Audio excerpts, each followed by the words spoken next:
Hello everyone, my name is Kulfasha और आप सभी देख रहे हैं मेरा official channel due education club. I hope आप सभी ठीक होंगे और आप सभी अपनी अपनी स्टडी बहुत अच्छे से कर रहे होंगे। देखिए, आज की जो मेरी वीडियो होने वाली है ये बीए प्रोग्राम और बीए ऑनर्स पॉलिटिकल साइंस की होने वाली है, सेमेस्टर थर्ड की, जिसका नाम है सब्जेक्ट का ancient and medieval India political thoughts, यानी प्राचीन और मध्यकालीन भारतीय राजनीतिक विचार। आज हम लोग इस जो बुक है इसके इंपॉर्टेंट क्वेश्चन विद आंसर कर रहे हैं। देखिए, ऑलरेडी मैंने इसके इंपॉर्टेंट क्वेश्चन विद आंसर बहुत सारे करवा दिए हैं, तो अगर आपने प्रीवियस वीडियो नहीं देखी है तो आप उन्हें देख लीजिएगा। आज हमारे उससे आगे के जो क्वेश्चन हैं हम लोग उन्हें कवर करेंगे। एंड देखिए, ये जो सब्जेक्ट है ये बहुत ज़्यादा हार्ड है, तो आपको ये सारे ही जो important question and with answer की सीरीज़ है आपको पूरी ही देखनी पड़ेंगी। एंड सारे ही इंपॉर्टेंट क्वेश्चन हैं, क्योंकि ये जो क्वेश्चन हैं कुछ ऐसे क्वेश्चन हैं जो प्रीवियस ईयर में आ चुके हैं और कुछ ऐसे क्वेश्चन हैं जो नेक्स्ट ईयर में आएंगे, तो आपको सारे ही पता होने चाहिए, ठीक है, क्योंकि ये नेक्स्ट ईयर के जो एग्ज़ाम हैं उनमें भी बहुत ज़्यादा इंपॉर्टेंट होने वाले हैं एग्ज़ाम के पॉइंट ऑफ व्यू से। तो आप वीडियोस को लास्ट तक देखना एंड वीडियोस को अपने फ्रेंड्स के साथ भी ज़रूर शेयर करना, क्योंकि जिस तरह से आप लोगों के लिए इंपॉर्टेंट है आपके फ्रेंड्स के लिए भी इंपॉर्टेंट है। एंड देखिए, अगर आप इन सभी नोट्स की सेल्फ स्टडी करना चाहते हैं तो मेरे नोट्स जो हैं वो आपको कहाँ मिलेंगे ये मैं आपको हमेशा वीडियो के लास्ट में बता देती हूँ, तो वीडियो को लास्ट तक ज़रूर देखना। एंड आपको मेरी वीडियो कैसी लगी लास्ट में ज़रूर मुझे एक अपनी तरफ से फीडबैक ज़रूर देना। ओके, चलिए फिर स्टार्ट करेंगे। लास्ट जहाँ हमने छोड़ा था वहीं से आगे के जो क्वेश्चंस हैं वो हम लोग स्टार्ट करेंगे, ठीक है। नेक्स्ट क्वेश्चन है हमारा, राज्य के संबंध में तिरुवल्लुवर के दृष्टिकोण का वर्णन कीजिए। यानी जो हमारा राज्य है इसके संबंध में जो तिरुवल्लुवर हैं उनका क्या दृष्टिकोण है, इन्होंने क्या बताया है। देखिए, इस बुक में बहुत सारे लोगों के दृष्टिकोण आपने अभी तक भी देख लिए हैं और आगे भी देखेंगे। थोड़े हार्ड्स नाम भी हैं, थोड़े ऑकवर्ड भी हैं, थोड़े अजीब भी हैं, तो आपको नए नए नाम देखने को मिलेंगे। तो आपको नाम जो है ये याद होनी चाहिए कि किसने क्या कहा है, ठीक है। चलिए भूमिका से देखेंगे। भूमिका में आप लिखेंगे तिरुवल्लुवर प्राचीन तमिल संत और थे, यानी देखिए ये जो हैं ये तमिल के दार्शनिक थे, इसीलिए इनका नाम थोड़ा सा हमें थोड़ा सा हमें अलग लगेगा, क्योंकि ये तमिल के थे। जिनकी कृति तिरुकुकुलर राजनीतिक, नैतिक और सामाजिक जीवन का महत्वपूर्ण मार्गदर्शन करती है। यानी इनकी जो कृति है ये राजनीतिक और नैतिक और जो सामाजिक जीवन है उसके बारे में इन्होंने बताया है। इसमें राज्य और शासन के संबंध में व्यवहारिक, नैतिक तथा लोक कल्याणकारी दृष्टिकोण प्रस्तुत किए हैं कि किस तरह से जो राज्य है वो एक व्यवहारिक, नैतिक और जो लोक कल्याणकारी नीतियाँ होती हैं वो बना सकता है। तिरुवल्लुवर का चिंतन भारतीय राजनीतिक परंपरा में मानवीयता और नैतिकता की विशिष्ट धारणा को दर्शाता है। यानी इन्होंने जो भारतीय राजनीति की परंपरा है, मानवीयता है और जो नैतिकता है इसकी दृष्टि में एक महत्वपूर्ण योगदान दिया है। यह इनकी जो धारणा है उसको प्रकट करता है। अब हम देखेंगे राजा और राजसत्ता, किस तरह से इन्होंने राजा और जो राजसत्ता है उसको बताया है। राजा का स्वरूप तिरुवल्लुवर के अनुसार राजा प्रजा का रक्षक और न्याय का प्रतीक है। उसका शासन धर्म और नीति पर आधारित होना चाहिए। देखिए, ये वाली लाइन ये जो है तिरुवल्लुवर ने कही है, यही सब लोगों ने भी कही है। तो आप हर किसी में ये चीज़ लिख सकते हैं कि जो राजा है वो रक्षा करेगा और अपने न्याय और जो हमारा धर्म है उनका पालन करेगा, नीतियों का पालन करेगा। यही राजा की एक तरह से भूमिका बताई गई है सभी लोगों द्वारा, ठीक है। नेक्स्ट अब हम देखेंगे राजा के गुण। राजा को सत्यप्रिय, न्यायप्रिय, दयालु, वीर, विनम्र और दूरदर्शी होना चाहिए। यानी जो भी राजा होगा उसे एक तो सत्य प्रिय होना चाहिए, यानी सच बोलने वाला और सच ही पसंद करने वाला हो। न्याय प्रिय हो, यानी न्याय को पसंद करे। दयालु हो, वीर हो और विनम्र हो और जो दूरदर्शी है, यानी जो दूर की देखने वाला है, दूर की सोचने वाला है, वो होना चाहिए कि आज हमारा राज्य यहाँ है तो कल हमें किन किन राज्यों को मिलाकर अपने राज्य को शक्तिशाली बनाना है। इस तरह से दूरदर्शी होना चाहिए, ठीक है। नेक्स्ट अब हम देखेंगे राजा की जिम्मेदारी, किस तरह से प्रजा की सुरक्षा, न्याय की स्थापना, निर्धनता की सहायता और राज्य की समृद्धि बढ़ाना। यानी जो राजा की जिम्मेदारी होगी वो क्या जिम्मेदारी होगी, एक तो प्रजा की सुरक्षा करना या रक्षा करना, ये जो है ये राजा की ही जिम्मेदारी है। न्याय की स्थापना करना, क्योंकि राजा है तो बेसिक सी बात है वही तो न्याय करेगा। और जो निर्धनता है ये यानी जो गरीबी है उसको दूर करना, और राज्य की जो समृद्धि है, राज्य की जो शक्ति है, राज्य का जो क्षेत्र है उसको बढ़ाना भी राजा की ही जिम्मेदारी होती है। नेक्स्ट अब हम देखेंगे राजा का आज। राजा की निजी जीवन में संयम, आत्मसंयम और नैतिक होना आवश्यक है। यानी जो राजा होगा वो एक तो अपने निजी जीवन में भी उसका संयम होना चाहिए, आत्मसंयम होना चाहिए और नैतिक होना चाहिए। ऐसा नहीं है कि उसे अपना ही होश नहीं है और राजा बनने चला, तो ऐसी चीज़ें नहीं होनी चाहिए। अगर हम शासन व्यवस्था की बात करें तो इसमें आप लिखेंगे न्याय और धर्म। न्याय को शासन की नींव माना गया। अन्यायपूर्ण शासन अराजकता और प्रजा विरोध को जन्म देता है। यानी जो न्याय हो वो एक तरह से शासन जो है वो, या ये कहूँ जो न्याय है वो शासन की नींव होती है, क्योंकि अगर अन्यायपूर्ण शासक है वो एक तरह से जो प्रजा है उसे विरोधी बना सकता है। इसीलिए शासन जो है वो एक तरह से ये न्याय वाला होना चाहिए। नेक्स्ट अब हम देखेंगे अर्थ और कर की नीति। किस तरह से कर संतुलन और प्रजा हितकारी हो, कर वसूलना अत्यधिक कठोर ना हो। यानी कर जो हो वो संतुलित हो और कर जो हो वो प्रजा के हित में हो। ऐसा ना हो ज़्यादा कर हो या फिर कठोर नीति हो, तो इस तरह से नहीं होना चाहिए। जैसे कि अगर कोई किसान है और उसकी फसल बर्बाद हो जाए तो उसे थोड़ी सी छूट दी जाए या फिर उसका कर माफ़ किया जाए उस टाइम का, क्योंकि अगर फसल बर्बाद हो गई तो वो कर कैसे चुकाएगा जब उसके पास पैसे ही नहीं होंगे।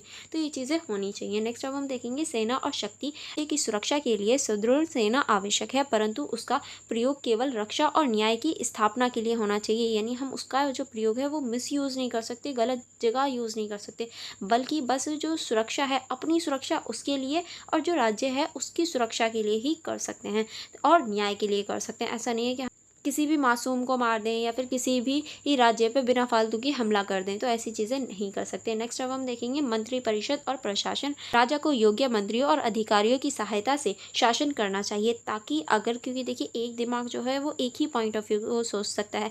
अगर आपके पास 10 लोग हैं तो वो 10 अलग अलग नीतियाँ बनाएंगे, 10 अलग अलग चीज़ें बताएंगे आपको, तो वो जो काम है वो परफेक्ट होगा, वो जो शासन है वो परफेक्ट होगा। इसीलिए राजा को हमेशा जो राज्य है, जो मंत्री हैं, मंत्री परिषद है, उनकी हेल्प लेनी चाहिए।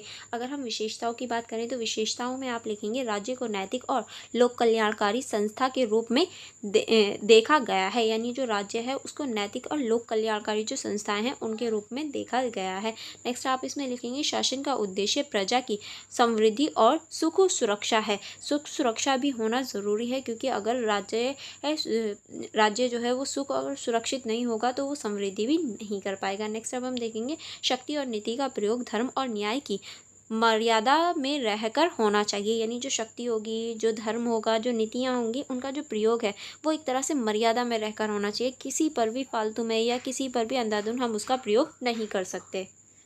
अब हम देखेंगे निष्कर्ष। निष्कर्ष में आप लिखते तिरुवल्लुवर का दृष्टिकोण यह था कि राज्य का आधार केवल शक्ति नहीं बल्कि न्याय, नैतिकता और लोक कल्याण है। यानी तिरुवल्लुवर का जो दृष्टिकोण है वो यही बताता है कि जो राज्य की शक्ति है उसका अर्थ ये नहीं है कि शक्तिशाली हो जाओ, नहीं, न्याय करना, नैतिकता और लोक कल्याण है। राजा को धर्मपालक, प्रजा हितैषी और न्यायप्रिय होना चाहिए। यानी जो राजा होगा उसे धर्म का पालन करने वाला होना चाहिए, प्रजा के हित में होने वाले होना चाहिए, यानी प्रजा के हित में सोचने वाला होना चाहिए, न्यायप्रिय होना चाहिए, उसे न्याय पसंद आना चाहिए। ऐसा नहीं है वो जो शक्तिशाली है उसकी तरफ झुक जाए, तो ऐसा नहीं होना चाहिए। इस प्रकार तिरुकुकुलर प्राचीन भारतीय राजनीतिक चिंतन को मानवीय और लोक कल्याणकारी दिशा प्रदान करती है। और इसी तरह से हम कह सकते हैं कि ये जो है भारत की जो राजनीति है उसे चिंतन के साथ साथ में जो कल्याणकारी एक तरह से दिशा है वो भी देती है। ठीक है, आई होप आपको क्वेश्चन समझ में आया होगा। नेक्स्ट की तरफ पढ़ेंगे। नेक्स्ट क्वेश्चन है हमारा, प्राचीन भारत में वसवर्णा द्वारा बनाए गए समाजवादी समाज के मूल्यों और मापदंडों का परीक्षण कीजिए। यानी जो हमारा प्राचीन भारत है इसमें जो वसवर्णा द्वारा बनाए गए सामाजिक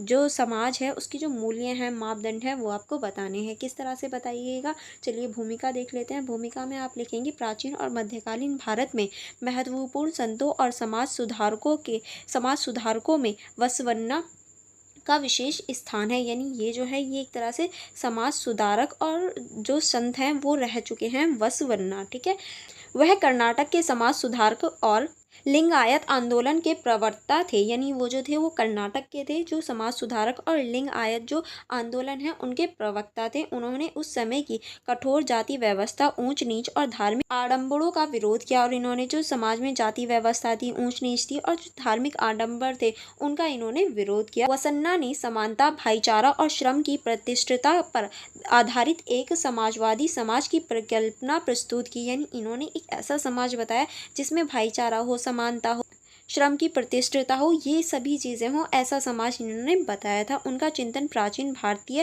राजनीतिक और सामाजिक विचारधाराओं को मानवीय और जन कल्याणकारी दिशा देना था, ताकि जो समाज है उसमें सुधार हो सके और एक तरह से सभी जो व्यक्ति हैं वो जन कल्याण की ओर बढ़ सके। क्योंकि देखिए पहले हमारे समाज में जो जाति व्यवस्था है, ऊंच नीचे, वो बहुत ज़्यादा थी। अब हम देखेंगे सामाजिक समानता का मूल्य, किस तरह से जो सामाजिक समानता है उसका मूल्य है। तो पहला आप लिखेंगे, वसवन्ना ने जाति और वर्ण व्यवस्था का विरोध किया, यानी इन्होंने जाति और जो वर्ण व्यवस्था है उसका विरोध किया था। उनका मत था कि जन्म से कोई ऊंच या नीच नहीं होता, बल्कि सभी मनुष्य शिव भक्त और समान होते हैं। यानी इन्होंने कहा कि कोई भी व्यक्ति जन्म से ऊंचा और नीचा कैसे हो सकता है, बल्कि जो सभी मनुष्य हैं वो शिव भक्त होते हैं और समान होते हैं, एक समान होते हैं, वो कोई भी ऊंचा नीचा नहीं होता। उन्होंने शूद्र, स्त्रियों और तथाकथित निम्न वर्गों को समान अधिकार दिलाया या समान अधिकारों की बात की थी। इनके लिए, शूद्रों के लिए, महिलाओं के लिए और तथाकथित जो निम्न वर्ग होते हैं उनके लिए। उनके द्वारा स्थापित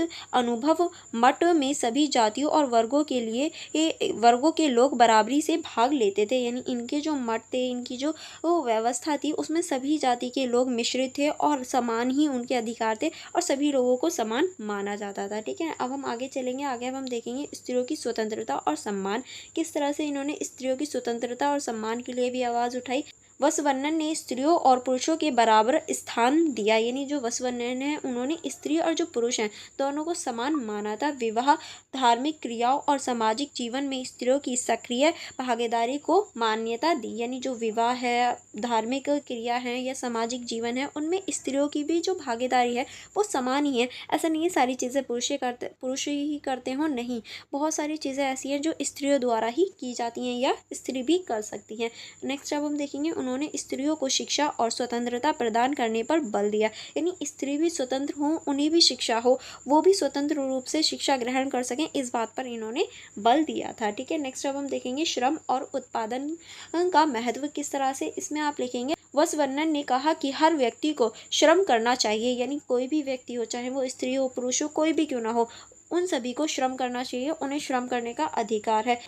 कार्य का वे केल्सा, इसका मतलब होता है कि श्रम ही जो है वो ईश्वर की पूंजी है। इनका प्रसिद्ध कथन है, ये इन्हीं के द्वारा कहा गया है, इनका एक प्रसिद्ध कथनों में से एक है। नेक्स्ट अब हम देखेंगे, उन्होंने उत्पादनशील श्रम को सामाजिक प्रतिष्ठा दिलाई और परजीवी जीवन की आलोचना की है, यानी जो परजीवी जीवन होता है उसकी इन्होंने आलोचना की है। अब हम देखेंगे आर्थिक समानता और न्याय, किस तरह से इन्होंने आर्थिक समानता और न्याय को बढ़ावा दिया। वसवर्णन ने धन के समान वितरण पर बल दिया, यानी इन्होंने जो धन है उसके समान वितरण पर भी बल दिया। इन्होंने शोषण और असमानता का विरोध किया तथा समाज को सहयोगी और साझेदारी के आधार पर संगठित करने की बात की, ताकि जो समाज है वो एक तरह से सहयोगी हो सके और साझेदारी हो सके। ठीक है, समाज में सहन शक्ति और जो सहनशीलता है वो बढ़ सके। नेक्स्ट अब हम देखेंगे कि दृष्टि से समाज का वास्तविक विभेव तभी संभव है जब हर व्यक्ति के पास जीवन यापन के लिए पर्याप्त साधन हो, तभी हर व्यक्ति जो है वो एक सही जीवन जी सकता है। नेक्स्ट अब हम देखेंगे धार्मिक और नैतिक मूल्य,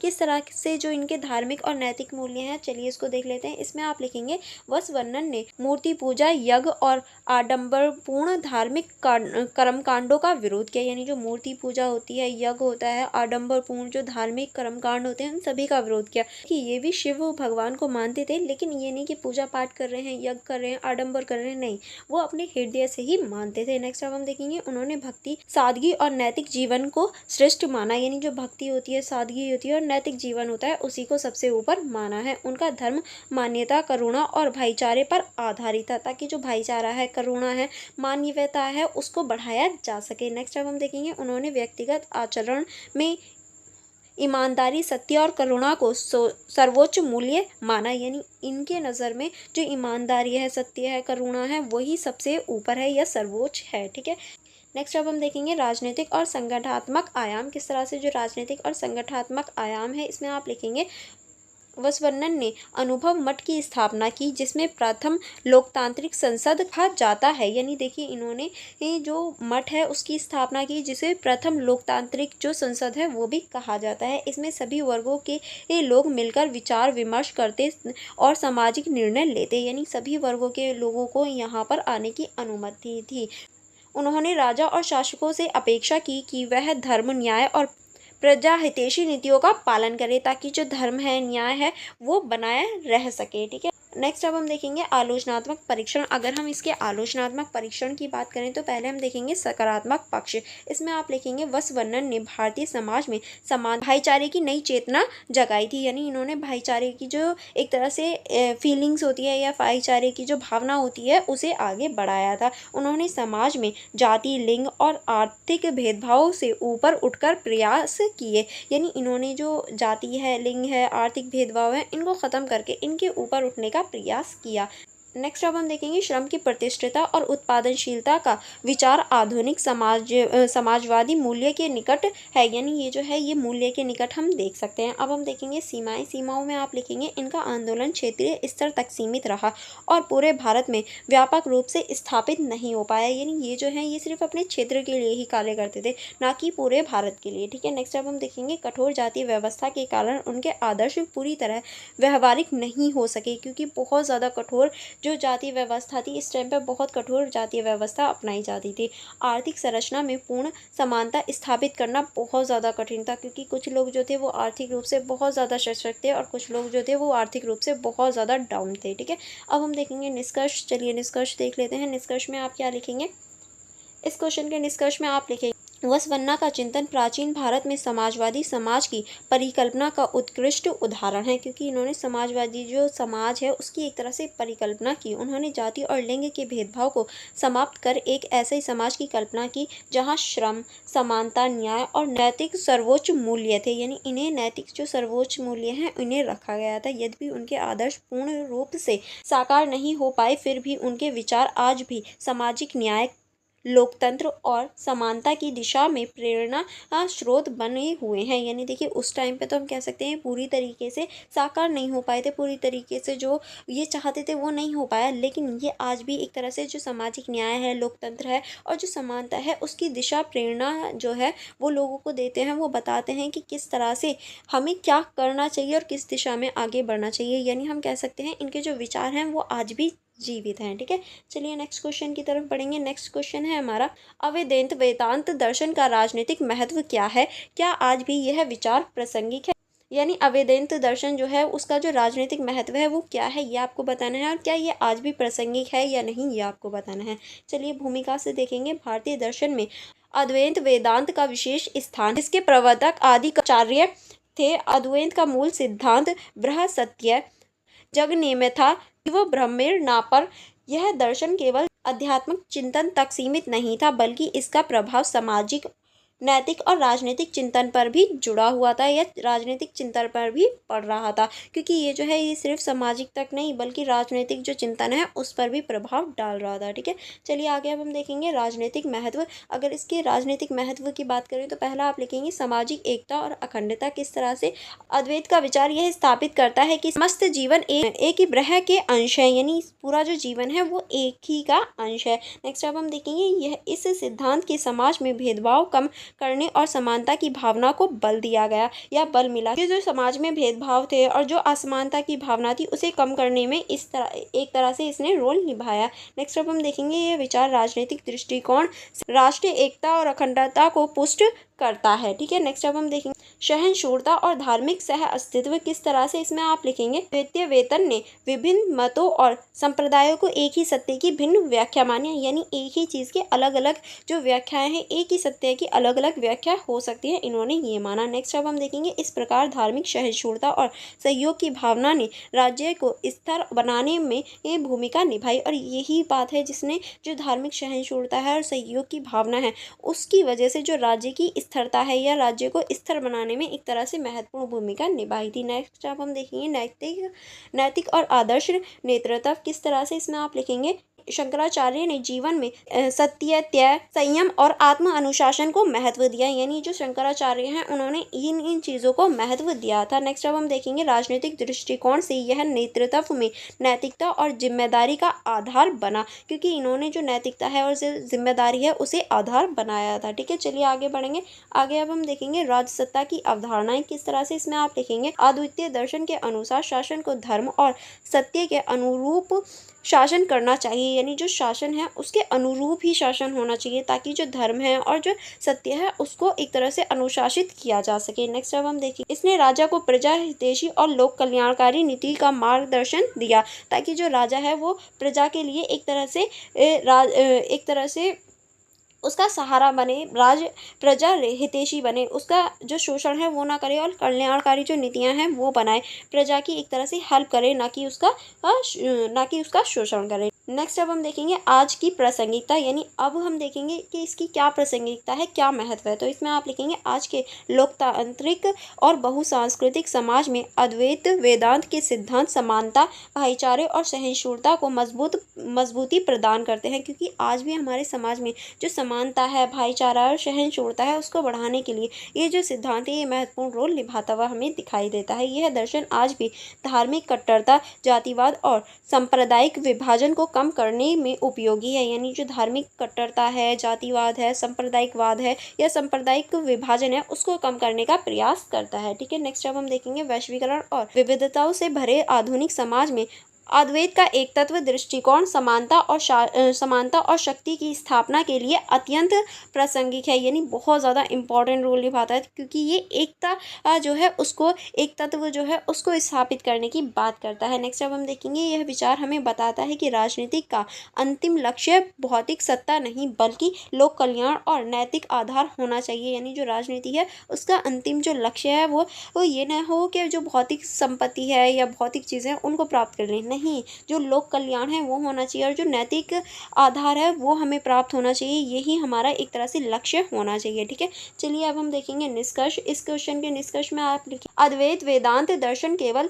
दार्शनिक विचार नहीं बल्कि राजनीतिक और सामाजिक जीवन के लिए भी प्रेरणादायी सिद्धांत है। देखिए ये जो है ये एक तरह से दार्शनिक विचार ही नहीं है बल्कि ये राजनीतिक और जो सामाजिक जीवन है उसके लिए भी प्रेरणा देता है। इसने प्राचीन भारत में सामाजिक समरसता, धार्मिक सहिष्णुता और नैतिक शासन का आधार दिया, यानी इसी ने जो समरसता है, धार्मिक सहिष्णुता है, नैतिक शासन है उसका आधार दिया था। आज भी जब समाज जातीय, धार्मिक और सांस्कृतिक विभाजन से जूझ रहा है, अद्वैत का यह विचार अत्यंत प्रासंगिक और आवश्यक है, क्योंकि देखिए आज भी जो हमारा समाज है वो जाति, धार्मिक और जो सांस्कृतिक विभाजन है उससे जूझ रहा है, और इस टाइम पे ये जो हमारा एक तरह से दर्शन है ये इन सब से निकलने में, प्रासंगिक होने में और एकजुट होने में हेल्प करता है, सहायता करता है। ठीक है, आई होप आपको यहाँ तक सारे क्वेश्चन समझ में आ गए हों।